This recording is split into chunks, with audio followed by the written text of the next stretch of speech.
السلام علیکم ورحمۃ اللہ وبرکاتہ۔ دوستوں، درس قرآن و حدیث صرف 10 منٹ میں۔ آپ سمجھ سکتے ہیں کہ اللہ ہمیں قرآن میں کیا پیغام دے رہا ہے۔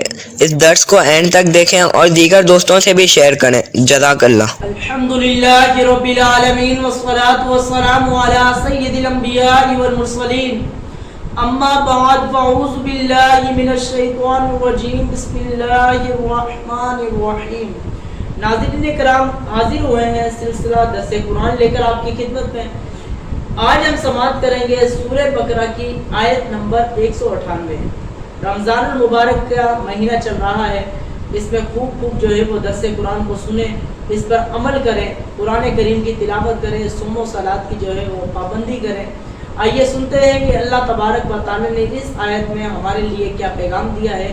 درس کو توجہ کے ساتھ سنیے گا، اللہ تبارک و تعالی سننے کا اجر عطا فرمائے۔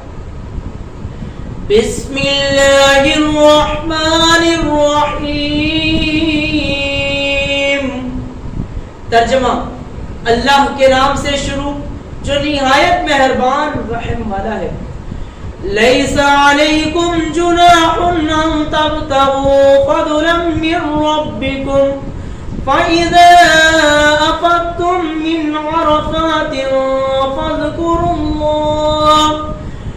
فَاذْكُرُوا اللَّهَ عِندَ الْمَشْعَرِ الْحَرَامِ وَاذْكُرُوهُ كَمَا هَدَاكُمْ وَإِن كُنتُم مِّن قَبْلِهِ لَمِنَ الضَّالِّينَ۔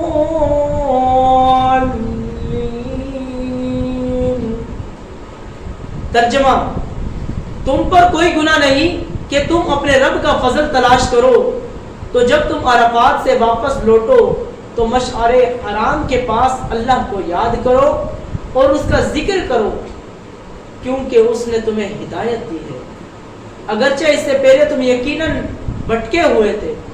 لیس علیکم جناح ان تبتغوا فضلا من ربکم، تم پر کوئی گناہ نہیں، تم اپنے رب کا فضل تلاش کرو۔ ناظرین کرام، یہ کس وقت کی بات ہے اور اس آیت مبارکہ کا شان نزول کیا ہے؟ بعض مسلمانوں نے خیال کیا کہ راہ حج میں، یعنی حج کے نکلنے کے وقت، حج کے راستے میں جس نے تجارت کی یا اونٹ کرائے پر چلائے، اس کا حج ہی ضائع ہو گیا۔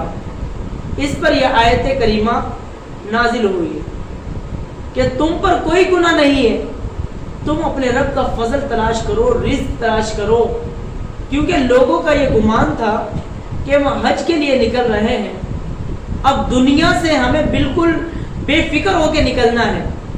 لوگوں کا خیال یہ تھا کہ ہم اس میں جو ہے وہ رزق بھی تلاش نہیں کر سکتے۔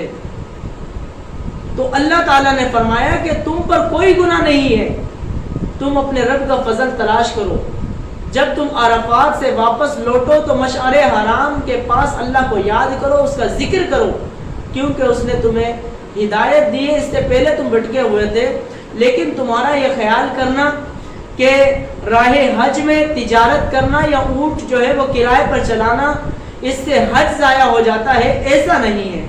یعنی تم اللہ کا فضل تلاش کر سکتے ہو۔ اس سے معلوم ہوا کہ جب تک تجارت سے افعال حج کی ادا میں فرق نہ آئے، اس وقت تک تجارت کی اجازت ہے۔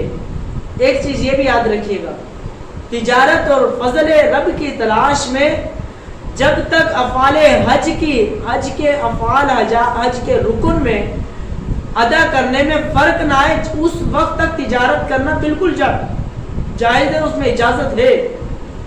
نیز یہاں مال کو رب کا فضل قرار دیا۔ اس سے معلوم ہوا کہ معافی نفسی بری جو ہے مال وہ بری چیز نہیں، بلکہ اس کا غلط استعمال جو ہے وہ برا ہے۔ ہزاروں نیکیاں صرف مال کے ذریعے ہی کی جا سکتی ہے، جیسے زکوٰۃ، صدقہ، حج وغیرہ، عمرہ وغیرہ جو ہے یہ پیسوں کے ذریعے کی جاتی ہے۔ یعنی پیسہ جو ہے بنفسی، مال جو ہے وہ بنفسی غلط نہیں ہے، ایسا نہیں ہے کہ کوئی بری چیز ہے۔ کافی ایسی نیکیاں جو اس سے کی جاتی ہیں۔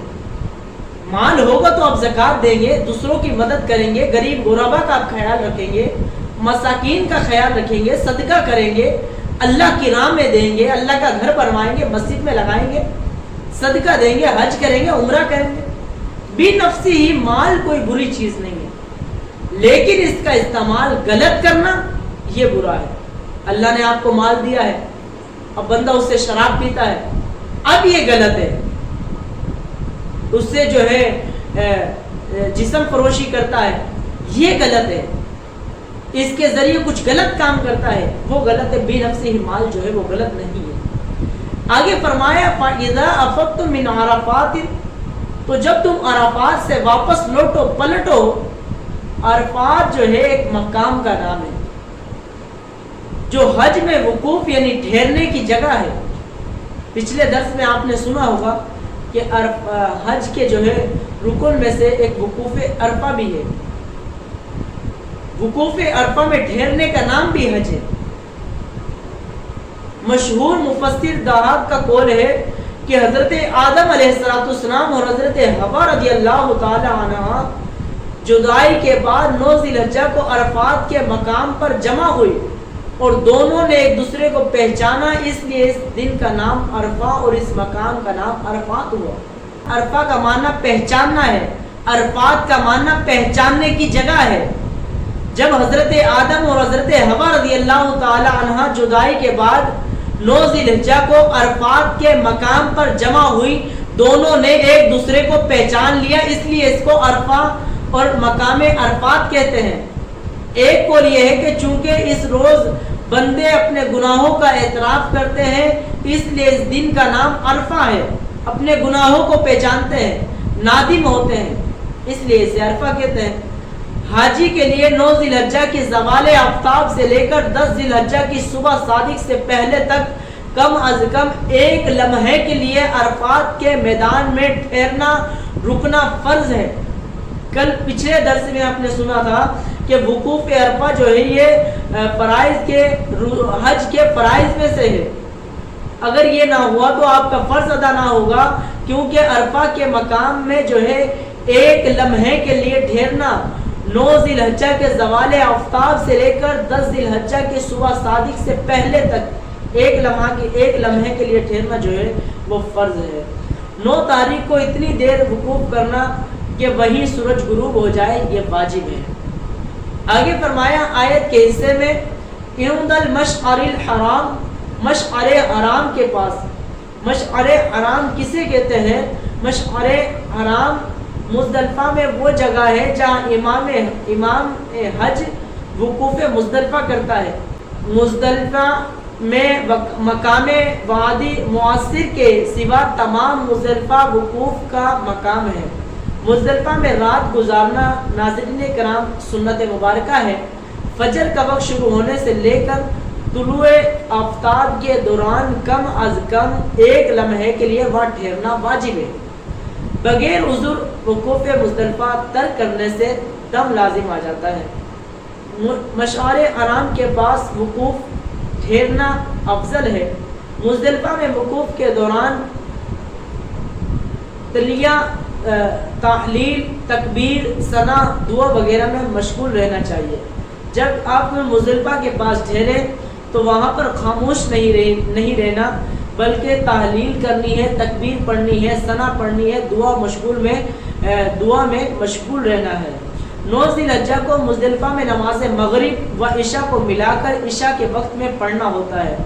آگے فرمایا آیت کے حصے میں وَذْكُرُوهُ, اور اسے یاد کرو. فرمایا گیا تم ذکر و عبادت کا طریقہ نہ جانتے تھے, اللہ تعالیٰ نے حضور اکرم صلی اللہ تعالیٰ علیہ وسلم کے ذریعے تمہیں عبادت کے طریقے سکھائے, لہٰذا اس نعمت پر اللہ کا شکر ادا کرو.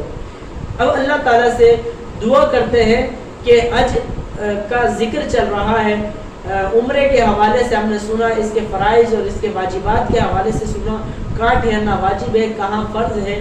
تو اللہ تبارک و تعالیٰ اس پاک در کی حاضری ہمیں ایک مرتبہ نہیں کئی ہزار مرتبہ ادب کے ساتھ نصیب فرمائے. مجھے بھی اور آپ سب کو اس پاک در کی حاضری کی توفیق عطا فرمائے. کعبے کا طواف کرنا اللہ تعالیٰ ہمارے مقدر میں لکھ دے, حجر اسود کو چومنا ہمارے مقدر میں لکھ دے. آمین بجاہ نبی صلی اللہ تعالیٰ علیہ وسلم. برائے مہربانی اس ویڈیو کو لائک کر دیں, چینل کو سبسکرائب کر کے بیل آئیکن دبا دیں تاکہ آپ کو آنے والی ویڈیو کی نوٹیفیکیشن ملتی رہے. جزاک اللہ خیرہ. اللہ آپ کو درس دیکھنے کا اجر عطا فرمائے. آمین.